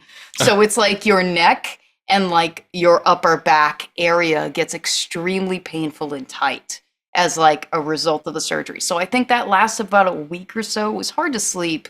They gave me some level of, I guess, Percocet, but it was like the equivalent of 3 days, and I was still in pain. And I called them and I was like, hey, like, do I have like any more than this? Because I'm starting to run out, there's 3 per day. And they're like, well, you can ration it and then like just, put Tylenol in between. I'm like, are you serious? I'm in this level of like pain and you want me to ration this? So medical system. So yeah. As far as the healing recovery journey kind of this goes, you're on liquid food for a couple of weeks. So you think kind of like,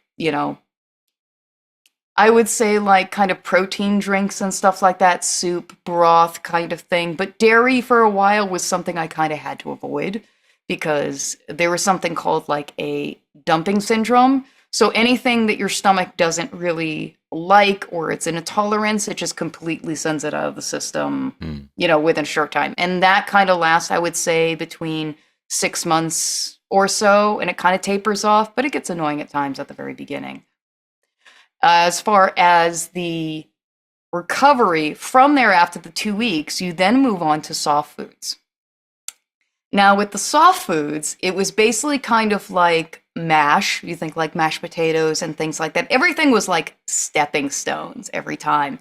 And every time you moved on to the next gradual stage of recovery, and they have all the planned foods that you have to kind of like stay away from while this period is recovery. Definitely while it was healing, any food that was passing was particularly painful. And I think with people that have contractility, it moves it through. But for me, I think because food will pile on top of each other and then push through with gravity together, they might be larger, instances of food pushing through at once. So I had to call the surgeon, I think, a few times just to be sure that things were okay. Wow. Because I had a few times where, again, not to make it, sound extremely fearful and scary, but there was a few times that I was screaming in pain when food was passing, and it was scary. Oh, yeah, God. it was very scary. So I had a few times that were like that. I was at times afraid to eat, and this was towards like once I got into the mechanical, because now you were like, okay, now you try to eat foods that are a little bit more normal, you know what I mean? But obviously chew it. They're like 20, 30 times. Make sure you chew before you swallow. So as that was going on, the doctor said, everything looks fine. He showed me, obviously, what he did for my surgery. I have photos of it. And he was like, you would know if it went wrong. So this is going to pass. It is something that is what people experience. Unfortunately, you're more sensitive of a person with feeling things in your body. So it may be more intense for you than other people. So eventually I did, thankfully, get through that kind of situation. I don't have that sensation as much anymore. If I do, I know what it is. You know what I mean? It's like, okay, it's just something was a little bit too much or I didn't chew enough, and it'll pass. Yeah. Wow. Scary. It is. Also, there was bloating also after the surgery that I had to manage, which you can't have too much of in regards to a surgery because you don't want it to undo the surgery. But it's also a part of healing at the same time. I know, yeah. The other thing that they told me, and I think is really important for anyone considering this kind of surgery, is that they told me after the fact that once you've had the surgery, you cannot drink anything carbonated, anything sparkling, anything with bubbles. Yeah. So I found that out after the fact. I was like, I remember you telling me this. I was like, what? I was so mad. Yeah, I was so mad. I was like, I could have said goodbye. You know what I mean? Like, had that whole like parting. So now it's like, finally, I find beer that I like, and then like, I can't say goodbye. Yeah. So just so anybody that is considering the surgery, yes, it sucks to go through. It is a harrowing experience, but on the other side of it, once I went down from the pantoprazole from 2 to 1, which was causing bloating and food to sit and not be digested properly, that was a point in which I was starting to think something was going wrong with the surgeon. And it was constantly bloating, and there was just no sign of which it was depleting. I was like, okay, this was supposed to kind of fix this. I'm still having something. I was like, you know what? Let me go down a pill. Obviously, it's going to be rebound, but I have suspicion is the fact that I'm on 2. I need to go down at this point. I did that, and the rebound wasn't that fun. But afterwards, as things settled, and I've gotten to the point where obviously we're talking now, I have, for the most part, as long as I chew food thoroughly, with all the enzymes and everything that you get by chewing, I pretty much don't have as much of an acid issue as I did prior. Wow. I now am able to lay completely flat, and if I do have to prop myself up, it's only a little. Wow. So I mean, it's kind of a situation where, yes, it was a trial to kind of like navigate my body all over again of like the things that I can and can't do, and some things I can't even do anymore. But there are foods that I gained that I could eat again, whereas like I couldn't previously that I enjoyed. So there was kind of like okay, I can't do that anymore, but wow, look at all the things that I now can do, and just how much of a healthier place or feeling I am most times. I don't have chronic nausea, when it rains as much. Any biometric pressure, I used to have like some nausea and stuff like that, or discomfort or tiredness. I don't have fatigue all the time. So it's, again, the body was pretty much giving me all the signals that things were wrong.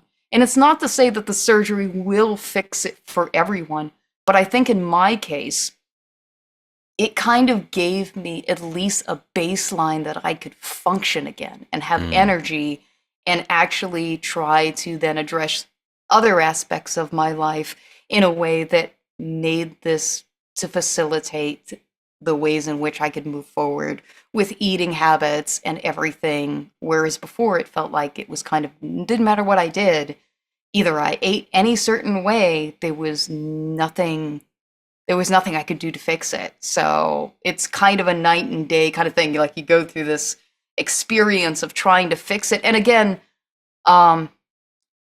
you could talk to every doctor imaginable. You could do all your research. And when it comes time to obviously making a decision, there's no idea on the other side of that whether it's going to be the thing that fixes you or doesn't, or even is it a temporary fix? You know what I mean? Who knows if it's a lifelong fix? But at least in the things that become manageable and the things that are no longer an issue, I don't know, it for me at least, it made me a little bit more present in the fact of being grateful for the things that I am able to do now. And obviously what I went through to get here, obviously going through all of that. Yeah. Wow. Amazing. So, I mean, it sounds like overall, fundumplification. I'm not sure how to say this word, but it sounds like maybe funduplication. I think that's what it is. Yeah, that's what I think it is. Yeah. Funduplication, thumbs up. What was it like to not be able to lie down for years and then to finally be able to lie flat? Oh my God. I think because when I was healing, I stayed with my mom and she took care of me, I think, for like a month and 3 weeks.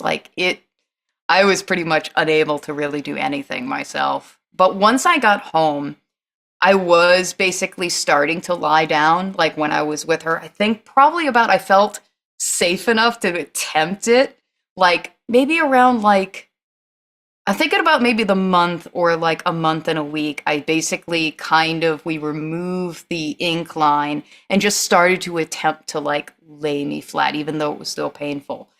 When I got home, it was interesting to not only lay flat, and I found myself at times going, oh my God, I couldn't, this is what people normally do, you know what I mean? Or I would roll on my stomach and just prop up with my elbows and just either look at my phone or a book or something. It was this is something I haven't been able. And it's just so simple that even as little kids or children can do. Whereas for me, it was 5 years that was unthinkable that I could do that. Anytime I lay flat or at an angle that was like that, I would literally kind of start to feel the sensation of a little bit of nausea and liquid, acid starting to kind of travel up.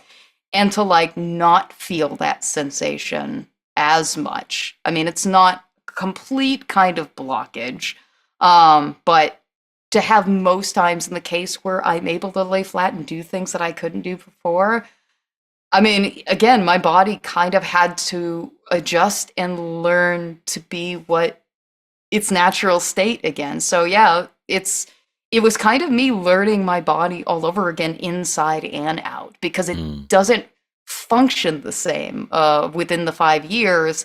And also, it's also new in the sense that I'm getting to do things that I used to do before, but at the same time, there's sometimes limitations to doing those as well. I can't lift things, so sometimes I have to basically explain to people why I can't lift things. And of course, it sucks because you're I want to be able to help, but I can't, So yeah. So I mean, again, for as much as I gained, there's obviously things that you lose capability of, but I think in the long run, for as much as it was something I was afraid of and was difficult to go through, being able to lay flat and being able to eat foods that I couldn't eat before and just having a overall better quality of life has really, I think, made all the difference also in my mood and my stress levels. I mean, because I was constantly stressed I'm sure my cortisol was through the roof because I'm sure I was getting signals left and right every day of like, there's something wrong, before surgery. So it gets a little exhausting. But yeah, like it's been kind of like, almost like getting my life back in a way. So I hope, obviously I get a long time frame of this because you never know. But I hope this is a lengthy period of time where I can feel this way. And if it's anything that does come up, it's something that's manageable. Yeah, incredible. Wow. I'm so glad to hear that. And that's what you deserve, Thank And you. also, okay, this is the third catch up I've recorded so far Yeah. for this season premiere, and we're 3 for 3 with good news. We've Yay. got 2 diagnoses for people with mystery illnesses. Oh, that's great. And now we've got you with this surgery that was a success and it's Yes. giving you back some quality of life. And, there has been a trend, I think, with all 3 of these so far of this feeling of gratitude to have Yeah. made any progress. Because when you live with a chronic illness or any chronic condition of any kind, you go for years sometimes making no progress at all. No progress at all. Here's you for 4 or 5 years, never able to lie down, and I can only imagine what that's like. I've had some surgeries where I had to stay propped up after for like a week or 2. Oh, yeah. And it was so frustrating. It was just like, I just want This- to lie all the way down. Yep. I'm Yep. like lying sort of down, but I want to go all the way down. I just really Yeah. crave that. It's like this basic human function to be able to lie down, to, get into that state of full rest. No, And to not it's- have that for so long, and to have No. so many things that you couldn't eat, and to have like all this acid rolling back into your throat all the time and affecting your Yeah. vocal cords, it's just a lot. So to have that relief is really cool. And I'm just sensing this gratitude from you that I was also sensing from Danni and Courtney so far. And it's just really, really amazing. I talk to a lot of people on this podcast going through a lot of different things. And I say this all the time, but health is not linear. Health is not linear. Nope. Whenever something is wrong, it feels like it will be wrong forever. But that's not necessarily the case. Things go up and down. And I am Yeah. also a living example of this, where my health now at 41 years old is probably the best it's ever been in my entire life because I have a diagnosis, even though I live with a chronic illness, Of course, yeah. even though I always have to manage this every day. There's a lot of foods that I can't eat. Yep. And I still struggle so much with so much of this, but living with that sense of gratitude that I'm able to get back to life and able to, do anything at all. Like the gratitude to be able to be here and talk to you today, to be able to like see you in person down in Yeah. Anaheim, to be able to do that trip at all, to be in this place where I'm pursuing my passions. I have a full-time job. I have this amazing partner and this incredible life. I'm just so full of gratitude. And just to hear from other people that that's their truth as well is just really overwhelmingly wonderful. So, Joan, great to see you. Thank you so much for coming back on the show. Thank you so much for catching us up on what's going on. And I'm so glad to hear that things have headed in a positive direction for you.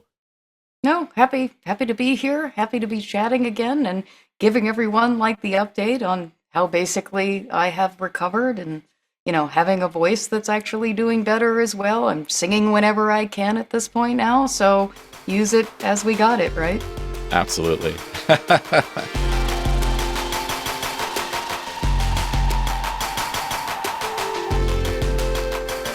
Kaitlyn, welcome back to Major Pain. I'm so excited to see you again. Thanks for having me back. Yes, it's my pleasure. Okay, you were first on the show 2.5 years ago, September of 2023, in an episode called Kaitlyn Tells Us About Living with 14 Chronic Illnesses. And I remember at the time, this was one of the longer lists of, as far as amount of diagnoses is concerned. Yeah, so we just kind of talked through your story and talked through all of these different illnesses that you live with and how they've impacted your life. Some of these include Crohn's disease, polycystic ovarian syndrome, prediabetes, psoriasis, hidradenitis suppurativa, dermatographism, chronic hives, dysautonomia, hypermobile Ehlers-Danlos syndrome, postural orthostatic tachycardia syndrome, vasovagal syncope, cyclic vomiting syndrome, chronic Lyme disease, and long COVID. My goodness, that is such a list. Yeah. Okay, so in the last 2.5 years, what has happened? What has changed? Everything has, I feel like everything's changed. Really? I remember back then because I think you were a big advocate in me getting tested for mast cell activation syndrome because we were talking about back then. I had been diagnosed with chronic hives and dermatographism, and I was like, like this is just not right. Like there's more to this. Since then, I did get diagnosed with mast cell activation syndrome. Really? Yes, I was just actually looking at this today. 2 years ago today, I had an anaphylactic episode for the first time. Whoa. And which is funny that we're recording this today, actually. I remember we were sitting at the table having family game night. I wasn't eating anything. We were having a good time. And then, like, I couldn't breathe. Wow. And I had been already diagnosed with mast cell. And so I had an EpiPen and I was refusing to take it because I was like, well, they only told me to take it, like, if it was an emergency, because then you have to go to the hospital and sit for 4 hours for observation. Mhm. And ended up going to the hospital anyways. They gave me epi and was like, no, you need, like, if you experience this, you need to use your EpiPen. And I was like, oh, well, great. So I've gotten that a little bit more under control now. I've got a lot of health things under control now. I found out as my grandmother was passing away a few months after I think we recorded. I think she passed away in 2024 and I was on in 2023. As she was in the hospital, we were like kind of learning more about her medical history, and all my doctors have always wondered, like, you're 18 and you just became disabled. Like, you were perfectly fine, college athlete, doing great. Nobody just gets that sick at 18. Like, yes, a lot of things in women come out like from 18 to 25, but you don't just randomly get diagnosed with like 14 things. And so we put two and two together looking at her medical papers, and I talked to her like as she was passing away. She actually had Ehlers-Danlos syndrome, and because it didn't impact her life, she just kind of never brought it up. She didn't think it was really relevant. And then also on her side of the family, we have Sjogren's syndrome and all of these like different genetic things that can be really serious. And so once I had that missing piece of the puzzle, like, hey, I do have a family history of this stuff. I also got switched over to a new cardiologist, and my the cardiologist I had was like, I can't take you anymore. Like, you've kind of hit the limit of what I can do. So he referred me to the dysautonomia specialist at Emory at the time, who's no longer there. And I just kind of was like, okay, he can't take care of me anymore. I'm just going to go into this appointment. It's just going to be like, hey, I'm Kaitlyn. Hey, I'm Doctor, her name. And that was that. Like, it wasn't going to mean anything. I was just like, oh, I'll just say hi and leave. And she goes, no, I'm going to change your whole perspective on your health. And I was like, right. And she said, you have Ehlers-Danlos syndrome. That caused your polycystic ovarian syndrome. It caused your Crohn's disease. It caused all these things. And you're blessed that you found out you had all of these things before you found out you had Ehlers-Danlos syndrome, because a lot of Ehlers-Danlos patients will be written off. Mhm. So they could have Crohn's disease secondary to Ehlers-Danlos, but it gets written off as Ehlers-Danlos and they don't ever get treatment like I did. Wow. So that was crazy. I was up to about 30 pills a day, medication wise, and two injectables like bi-weekly. Dang. Started seeing a functional medicine person about a year ago, and I am currently off all medications except for antihistamines for mast cell. Whoa. Oh my goodness. Wow. What an update. I am stunned. Oh, and I have a new service dog.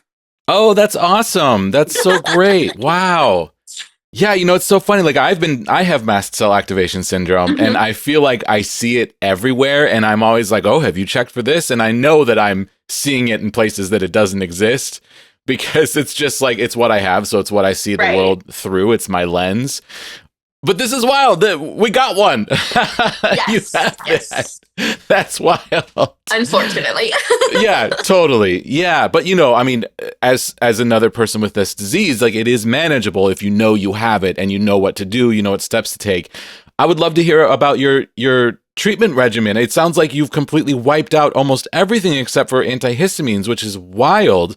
I mean, does that include supplements, or are you on some sort of a diet? I mean, what's the full scope here? So I cut out a lot of sugars, and like if you ask my followers on my service dog page, like, they know I love Dr. Pepper. I've toned it back some. But we really found out that I was heavily insulin resistant due to my PCOS. And so a big change in my diet was kind of cutting back the sugars, cutting back on the carbohydrates, adding in a lot of proteins, and then also getting back into exercising, which with POTS and syncope was really challenging. But I started doing this thing called rope flow, which is basically you have a rope that goes in both of your hands and you just like spin it and do all these fun like twists and twirls, and it's really fun, very relaxing. Cool. Oh, I also moved to Florida, moved to the beach. So I also lived a very Nice. beachy, beach bum, laid back, embrace the full beach lifestyle. Yes. And got into running. So Wow. between those, and then I'm on a B complex, which I was, as I said, I think last time, I was severely anemic, just because of all of my health stuff. So I've added in some red meat instead of avoiding it so much, and then taking the B complex, and that's pretty much it. handled it. Yeah. That's awesome. That 6 things. Whoa. I take 6 pills of Zyrtec, but like outside of that, Yeah. I'll take 6 Zyrtec and a B complex. The only antihistamines you're on is just Zyrtec? And obviously that's a high dose. And I'm on Allegra, and I also take a very high dose. I take 4 180 Allegra a day, which is 4 times the recommended limit. Yeah, I'm on the max dose of Zyrtec, and then if I need a treat and I'm trying to avoid an EpiPen, I take the max dose of Benadryl. Okay. Yeah. I've experimented with that as well, like pre-medicating with Benadryl to have a cheat. I'm on the low histamine diet. I'm on a lot more for MCAS. I take cromolyn sodium. I take Pepcid, which is an H2 antihistamine. I take quercetin, which is a naturopathic mast cell stabilizer, as well as like turmeric, anti-inflammatory, fish oil. I'm on all sorts of stuff. So I mean, you're like really on a minimum amount, which is, I firmly believe take the minimum that you need. And if you are stable, that's incredible. Well, I was on more, and then as I started working with this functional guy, and we've done a lot of nervous system work and saying like my body was stuck in fight or flight. It was constantly in fight or flight. And so kind of bringing that back down and re-stabilizing the nervous system and the mind-body connection. And like, I know I sound like a quack, but you're speaking my language. I love it. But like, I am fully in that world now. And once we really started stabilizing just my nervous system as a whole, a lot of my health things just kind of started falling in place, which makes sense if it was all related to the Ehlers-Danlos and the POTS and the stress on my system. And like, I remember one day, during one of my appointments, we were doing a meditation, and it was all about the mind-body connection. He's like, I have a feeling this is going to be crazy. And I was like, okay, fine. So he calls it a body scan. It's like a meditation. And I was like, my head feels like it is on the ceiling and my body is sitting here on the couch. And he was like, okay. And I was like, they're so disconnected. Like, I don't feel like my head's attached. And he was like, right, you have just shoved down and compartmentalized like all these feelings you have because you were just told by doctors, like, you're too medically complex. You need all these medications. Like, you listen to the doctor so much. There's this disconnect. And so we did a lot of work on that. And ever since that, like, that session was such a huge game changer in my health. Like, I remember that day so vividly. And now, like, we do these things regularly, and I can say like, hey, this is what I'm feeling. This is kind of these feelings. This is, what's going on with my health. And I think it's related to this. And I mean, it's wild, but it's been so helpful. Amazing. Yeah. I'm a little stunned. This is the 4th catch up that I've recorded in the last 2 days. And we are 4 for 4 on like hugely positive, life-changing movement in the right direction for everyone. And I am overwhelmed. Like this is unlike any season premiere we've ever had. I just feel like so like deeply grateful that all of these people that have come on the show have made so much progress. It's really overwhelming to be hearing this right now. And you're also like, you're talking about something that is obviously very personal to me. I have this disease. I've also been like working with my therapist. My therapist practices cognitive behavioral therapy, working on like breathing and centering and grounding, because a huge part of mast cell activation is the emotional side of it. I mean, and this is very complicated because I was told for years that my entire illness was anxiety, right? Yep. That's not true at all. And that was so harmful. And to be, told that it was all a mental health problem that was causing my body to not function. Yeah. Yeah. But the problem is that there is an element there. Like there is an element of like, if you can lower your anxiety, then your mast cells are more likely to stabilize. There is like a direct correlation there. If you are getting consistent exercise and like treating your body well, and you eat the right diet, healthy stuff all around, then it can help your mast cells to stabilize. And for me, it's like alongside that medication as well. And it just sounds like you've just kind of hit the jackpot as far as like finding things that work for you, moving to this beach bum lifestyle. I mean, I love that. I grew up in San Diego, so I was a beach bum in my childhood. So yeah, it's just so exciting. It sounds like so many things have moved in this positive direction. And a service dog too. Tell me more about your service dog. Yeah, so Sebastian, who I want to say he might have been in training when we I remember Sebastian. Yes, he worked a great career. He was stepped on a lot, just I think due to his size. I ended up pulling him because he wasn't enjoying working anymore. Was running away from his vest. I could tell he didn't want to work anymore, and so I pulled him. And then I was actually supposed to get a puppy around now to start training up to take over. Because a lot of the reason why I'm able to do kind of what I do is that I've had an alert dog that can sense my heart rate spike, like before even the hospital monitors could sense it. And so that was helping me not faint. And I also found out I have May-Turner syndrome, which is a compressed artery or vein in your leg. So that was also contributing to my fainting, just because the blood flow from your left leg specifically, goes back up to your lungs, your heart, and your brain. So if you have a compressed, I think it's a vein, if you have that compressed, the blood flow is not getting up properly. So when you have that on top of POTS that causes the blood pooling, I was fainting more than like a typical POTS invasive vagal syncope person was. So my dogs are trained to do DPT across my legs to help that blood flow get back to my brain.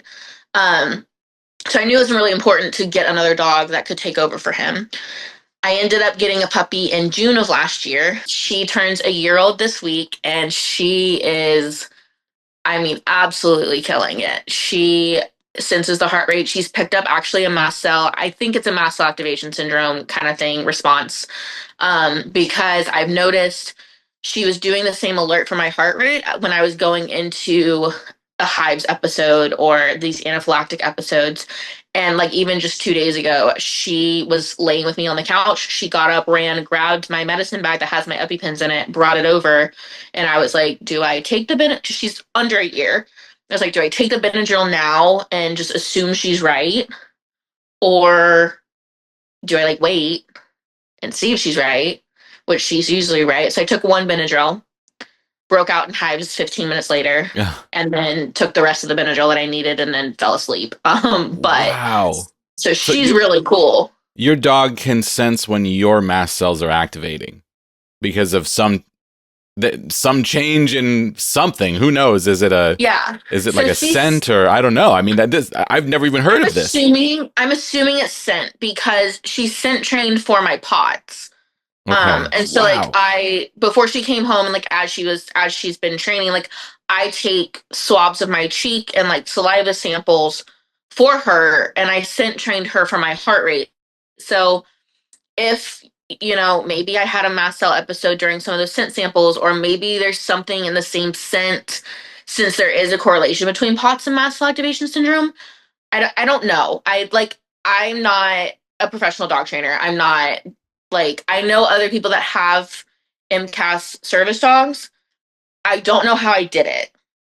All I know is that I paired her, like, behavior for the mast cell. I paired it with a med bag retrieval, and I paired her heart rate alert with a pawing.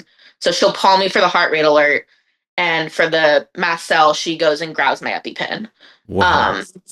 So again, not a professional. I don't know. Like, I don't know how it works. I accidentally did it, but I'm thankful I did it. Yeah, I remember you were talking about like training your own service dog the last time we talked. So yes, that's wild. You accidentally stumbled into something. It's like, we need to study this. Yeah, she's really cool. Amazing.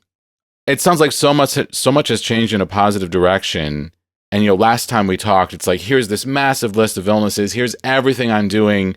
It sounds like so much has worked for you, do you have an overall general sense that is different about yourself as a person? Like, what am I trying to ask here? It's like, we all have to internalize our own illness and sort of self-identify based off of these diagnoses or being undiagnosed or whatever it is. But then there's also like, we have to live too. We have to have a life, and we have to identify ourselves with whatever it is that makes us a person outside of being sick. Has that ratio changed for you? Yeah, I think back then I was still trying to live my life as if I wasn't sick. And like on the good days, I was probably pushing, like, actually, I know this because this is what I'm still working on today. I was pushing myself on the good days to, do all the things. I want to go get coffee with my friends. I want to go hang out with my dog. I want to go on these vacations and these trips and do all these things. And I'm learning that it's okay to not be busy. I say that as I'm literally only home 8 days in April, but outside of that, I am learning to live a much slower, like structured life. As much as I say I'm a beach bum, I'm learning to say no to things. Yeah. But I think allowing myself to, I schedule in rest days. Like Yes. I'm at my friend's cabin right now in Alabama, and like we're just relaxing and let the dogs go swim in the pond, and it's 2 hours away from my apartment, but like the whole trip is just meant to kind of decompress, de-louse. And so I think allowing myself to rest and like actually rest and understand it's okay to rest has been a huge game changer. Yeah, that's so important. Wow. What an amazing spot that you're in now. I'm inspired, and it's so cool that we're now disease twins. I guess we always were, we just didn't know it. Yeah. And I'm thrilled to hear that new diagnosis has yielded some positive results for you. And I'm astonished that you've gotten off of all of this medication. So Me too. yeah, I mean, was that like a slow process of titrating down? How did you know which pill you didn't need anymore? Was it a trial and error? I mean, this is wild. It was kind of a mess. I got put on some medications, and there was a black box warning that was missed, and my heart stopped. Oh.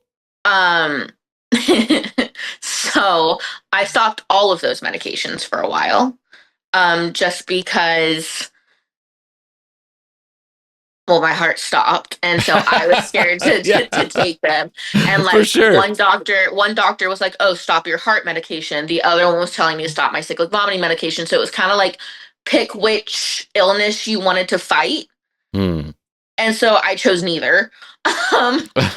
Then with my Humira, I was on that for Crohn's and HS. Yeah. And it started burning like out of nowhere. It was causing so much stress. Like I was in tears anytime. Just the thought, like I didn't have to take it. It burned so bad. The thought of injecting it gave me anxiety, and like I was in tears, crying, didn't want to do it, had to have somebody else do it. And like I had always done my own Humira injections, went to the doctor, and they're like, well, if it's working for you, that's what you need to be taking. And I'm like, but it's burning, like it's burning. And they're like, well, that's what you're taking. They were not willing to change it. And with the Crohn's and all my other stuff and my other medications, like that was the safest medication. And so I kind of went against medical advice and just said, okay, well then I'm done. I'm not taking that anymore, because it's not worth this mental like breakdown every other week to take it. And then from there, I was still on my birth control for my hormone stuff for PCOS. And the goal was to eventually phase that out. And because I've always wanted to deal with the hormone stuff naturally. But I was just on it because we needed to get some things under control. And they just stopped filling it.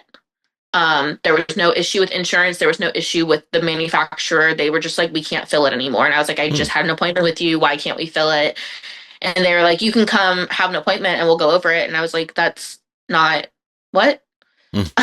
So just stop taking that. Wow. Which not smart. Don't just cold turkey your birth control. That's a horrible idea. Not great. And then it was just my mast cell stuff for the most part. And so we just kind of started tapering as my health started getting better. We just kind of started tapering back down. And then I'm just on the Zyrtec. So Wow. not really the best way to go about getting off your meds. It but sounds sort of like some of it was sort of accidental or just like forced Yeah. for another reason. But then here you are. That's fascinating. Man. Chronic illness journeys are wild. I'm still getting surprised all the time. Man, what have you taken from this? Like, this is a big change, and it seems like it sort of was a rocky road to get there. But then all of a sudden, you've arrived in this place where things are better. What has your takeaway been from that? My takeaway is Western medicine's great. It has its place. I do think there's more out there. And I think there's more out there they're not telling us. And I know that makes me sound crazy. But it's crazy that like I started embracing, I call it the witchy woo-woo. My functional guy knows I call him witchy woo-woo. Like, I love it. I'm here for it. If you asked me 3 years ago when we interviewed if I would be doing the kinds of things and practices I'm doing now and the learning I'm doing now, I would have told you that that's crazy and absolutely not. I do think there's a point to it. And I think both have their place, and I think both can be true at once. Maybe don't do it the way I did it, but I think both can have their place in the world. Yeah, amazing. Wow, Kaitlyn, thank you so much for coming back on the show. I'm thrilled to hear your update, and I'm so excited that we got to include you in this episode. Thank you so much for coming back on Major Pain. Of course, thanks for having me again. Thanks for listening to this episode of Major Pain. I'm Jesse Mercury, your host and the producer of this podcast. Artwork by Egg Salad Salad. Our theme music is the song Time Machine from my synth-pop album Sci-Fi, now streaming everywhere. Support this show on social media, TikTok, Instagram, YouTube, and Facebook, all at Major Pain Podcast. If you have questions or comments you'd like to share with myself, our guests, or our listeners, send an email to majorpainpodcast@gmail.com. You can also visit our website to learn more about this show, support its creation, or comment on any episode at majorpainpodcast.com.